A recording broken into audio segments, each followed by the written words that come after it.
नमस्कार, आप सभी का स्वागत है। पिछली वीडियो में हमने देखा था कॉस्ट के बारे में, लागत क्या होती है, उस पे जो जितना भी इम्पोर्टेंट महत्वपूर्ण पॉइंट हो सकते थे, उदाहरण के साथ मैंने आपको समझा दिया।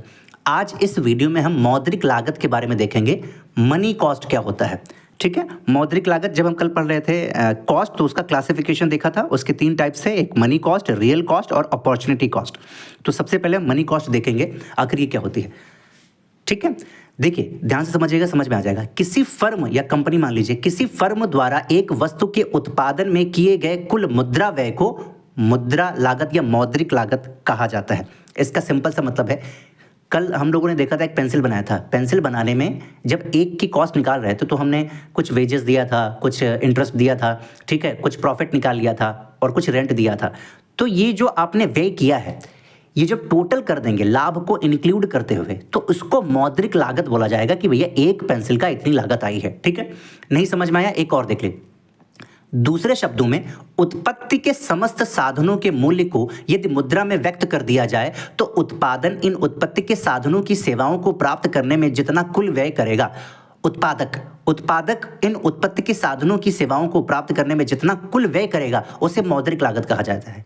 ठीक है, कहा जाएगा। इसका मतलब हुआ, आप मान लीजिए एंटरप्रेन्योर हैं, आप कुछ बनाना चाहते हैं, मान लीजिए एक पेन बनाना चाहते हैं, तो पेन जो बनाएंगे तो आप वेजेस देंगे क्योंकि नौकर रखना पड़ेगा, ठीक है, मजदूरी देनी पड़ेगी, इंटरेस्ट देंगे क्योंकि आप उधार पैसे लेंगे, और रेंट देंगे जहाँ पर आप बिल्डिंग बनाएंगे, फैक्ट्री बनाएंगे। ठीक है, तो ये जो मौद्रिक लागत आ रही है, टोटल व्यय जो खर्च करेंगे, व्यय करेंगे, आप कह सकते हैं प्रचार करेंगे, प्रबंध का व्यय होगा, यातायात का व्यय होगा ना, इधर भेजेंगे, ट्रांसपोर्टेशन चार्जेस, ये सारी चीज़ें जो व्यय होगा, इसको इंक्लूड करके जितना हमारा लास्ट में आएगा उसको ही मौद्रिक लागत कहा जाएगा।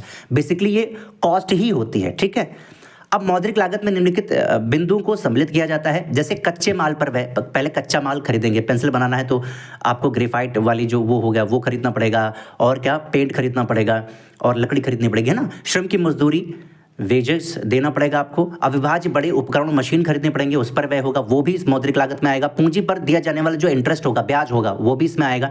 भूमि का किराया लगान देंगे, वो भी आएगा। मूल्यह्रास, डेप्रिसिएशन, वो भी इसमें आएगा। प्रबंध व्यय भी आएगा। विज्ञापन, एडवर्टीजमेंट व्यय आएगा। यातायात व्यय जो होता है आएगा, क्योंकि सामान को इधर से उधर मंगवाना, लाना ले जाना होगा। और अंत में सामान्य लाभ, यानी कि जो नॉर्मल प्रॉफिट होगा उसको भी सम्मिलित किया जाएगा।